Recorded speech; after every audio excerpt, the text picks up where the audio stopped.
बिहार चुनाव 2025 से पहले सियासी जमीन खौलने लगी है, लेकिन इस बार सिर्फ एनडीए और महागठबंधन की टक्कर नहीं होगी। मैदान में एक नया चेहरा पूरी बाजी पलटने की तैयारी में है। बीएसपी ने सभी 243 सीटों पर अकेले चुनाव लड़ने का ऐलान किया है और मायावती के भतीजे आकाश आनंद ने जिस अंदाज में बिहार में एंट्री ली है, उससे अब सवाल उठ रहे हैं।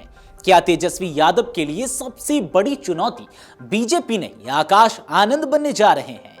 क्या दलित वोट बैंक की नई राजनीति आरजेडी के वोट आधार को हिला सकती है? और क्या बीएसपी की ये फुल प्रिंट एंट्री विपक्ष की एकता के सामने सबसे बड़ी दीवार बन सकती है? आइए आपको दिखाते हैं बिहार की बदलती सियासत की वो तस्वीर जहां बहुजन हुंकार से उठे हैं बड़े सवाल। बिहार विधानसभा चुनाव 2025 भले अभी कुछ महीने दूर है, लेकिन सियासी जमीन पर हलचल तेज हो चुकी है। अब तक जिस मैदान में मुकाबला मुख्य रूप से राष्ट्रीय जनता दल यानी कि आरजेडी और भारतीय जनता पार्टी यानी कि बीजेपी के बीच माना जा रहा था, वहीं अब अचानक एक तीसरी ताकत ने पूरे समीकरण को हिला दिया है। उसका नाम है बहुजन समाज पार्टी यानी कि बीएसपी। लेकिन इस बार कहानी सिर्फ बीएसपी की नहीं है। असल कहानी उस चेहरे की है जो इस पार्टी की सियासी दिशा तय कर रहा है, यानी कि आकाश आनंद, मायावती के भतीजे और बीएसपी के राष्ट्रीय समन्वयक। सवाल यह है कि आकाश आनंद बिहार चुनाव 2025 में तेजस्वी यादव के सबसे बड़े चैलेंजर बन सकते हैं। हाल ही में पटना में छत्रपति शाहू जी महाराज की जयंती के मौके पर बीएसपी ने न सिर्फ सामाजिक श्रद्धांजलि दी, बल्कि राजनीतिक मोर्चे पर भी एक बड़ा धमाका किया। मंच से राज्यसभा सांसद व राष्ट्रीय कोऑर्डिनेटर रामजी गौतम ने ऐलान कर दिया, बीएसपी बिहार की सभी 243 सीटों पर अकेले चुनाव लड़ेगी, किसी भी पार्टी से गठबंधन नहीं होगा। इस कार्यक्रम में आकाश आनंद ने अपने जोशीले भाषण से न सिर्फ कार्यकर्ताओं में ऊर्जा भरी, बल्कि स्पष्ट संकेत दिया कि बीएसपी अब बिहार में बड़े रोल की तैयारी कर रही है। अब तक आरजेडी नेता तेजस्वी यादव को विपक्ष के सबसे मजबूत चेहरे के रूप में देखा जा रहा था। उनके पास यादव मुस्लिम समीकरण यानी कि एमवाई समीकरण, विपक्षी एकता की कोशिशों और युवा नेतृत्व का भरोसा था। लेकिन बीएसपी की पूरी ताकत के साथ एंट्री और खासकर आकाश आनंद की जमीनी सक्रियता ने आरजेडी की रणनीतिक टीम को नई चुनौती दी है। बीएसपी का मजबूत आधार हमेशा दलित वोट बैंक रहा है, जो बिहार की कुल आबादी का करीब 16 से 17% हिस्सा है। यह वही वोट बैंक है जिसे आरजेडी ने अब तक सहयोगी मतदाता के तौर पर देखा है। लेकिन अगर बीएसपी आक्रामक रूप से दलित वोटों में सेंध लगाती है, तो यह तेजस्वी यादव के लिए सीधा नुकसान होगा। पटना में मंच से आकाश आनंद ने कहा, अब समय आ गया है कि बहुजन समाज खुद अपना नेतृत्व करे, सिर्फ समर्थन नहीं दे। शाहजी महाराज ने जो रास्ता दिखाया, हमें उस पर चलना है, न सिर्फ सामाजिक सम्मान के लिए बल्कि सत्ता में हिस्सेदारी के लिए भी। यह भाषण सामाजिक चेतना नहीं बल्कि राजनीतिक नेतृत्व के स्वाभिमान का ऐलान था। आकाश ने स्पष्ट किया कि बीएसपी अब किंग मेकर नहीं, किंग बनने की रणनीति पर काम कर रही है।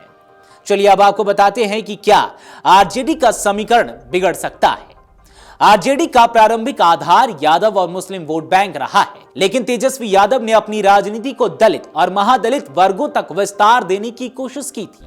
उन्होंने हाल के वर्षों में कई बार समावेशी विकास की बात की, लेकिन उनका संगठन इस वर्ग में गहराई तक नहीं उतर सका। अब जब बीएसपी पूरे फोकस के साथ इसी वोट बैंक को टारगेट कर रही है और आकाश आनंद जैसे युवा चेहरे के जरिए नेतृत्व की आकांक्षा को उभार रही है, तो आरजेडी का दलित एजेंडा कमजोर होता नजर आ सकता है। इस पूरे घटनाक्रम का एक तीसरा कोण बीजेपी है। अगर आरजेडी और कांग्रेस के वोट बैंक में बिखराव होता है, खासकर दलितों में, तो इसका सीधा फायदा बीजेपी को मिल सकता है। आपको बता दें कि बीते चुनावों में हमने देखा है कि जब भी विपक्षी दलों के वोट कटे, सत्तारूढ़ पार्टी को उसका लाभ मिला।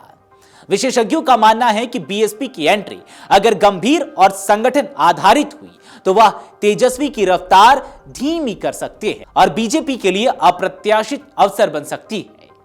बीएसपी का ध्यान सिर्फ टिकट बांटने पर नहीं, बल्कि सामाजिक इंजीनियरिंग और संगठन निर्माण पर है। पिछले 2 सालों में बीएसपी ने बिहार के कई जिलों में बहुजन सम्मेलन, आरक्षण संगोष्ठी और दलित युवाओं को जोड़ने वाले कार्यक्रम किए। अब आकाश आनंद की लगातार मैदान में उपस्थिति ने इस अभियान को नया जोश दिया। वो एक ऐसे नेता के रूप में उभरे हैं जो विचारधारा में स्पष्ट, भाषण में आक्रामक और संगठन में सक्रिय हैं। क्या बीएसपी मायावती का यूपी मॉडल बिहार में दोहराएगा? चलिए इसका जवाब आपको देते हैं। बीएसपी उत्तर प्रदेश में दलित ब्राह्मण और दलित मुस्लिम गठजोड़ से सत्ता तक पहुंच चुकी है। अब वही फॉर्मूला आकाश आनंद बिहार में दोहराना चाहते हैं। दलित, अति पिछड़े और मुस्लिम समाज का बहुजन वोट बैंक बनना। आरजेडी और कांग्रेस ने जहां अपनी राजनीति पुरानी शैली में जारी रखी है, वहीं बीएसपी अब नई पीढ़ी के बहुजन नेतृत्व को उभारने की कोशिश में है और यही उसे एक अलग पहचान दे रहा है। बिहार चुनाव 2025 अब सिर्फ एनडीए बनाम महागठबंधन नहीं रहेगा। अब मुकाबले में बीएसपी और खासकर आकाश आनंद जैसे चेहरों की मौजूदगी नए समीकरण गढ़ेगी। तेजस्वी यादव को अब न केवल बीजेपी से बल्कि उसी समाज के नेतृत्व दावे से भी चुनौती मिल रही है जिसे वे अपना समर्थक मानते रहे हैं। अगर आकाश आनंद बिहार की जमीन पर पकड़ बना लेते हैं तो वह तेजस्वी यादव के सबसे बड़े राजनीतिक चैलेंजर बन सकते हैं, क्योंकि अब लड़ाई सिर्फ वोट की नहीं, नेतृत्व की है। अगर आप ये वीडियो YouTube पर देख रहे हैं तो हमारे चैनल को सब्सक्राइब कर बेल आइकन दबाएं और Facebook पर देख रहे हैं तो हमारे पेज को लाइक करें।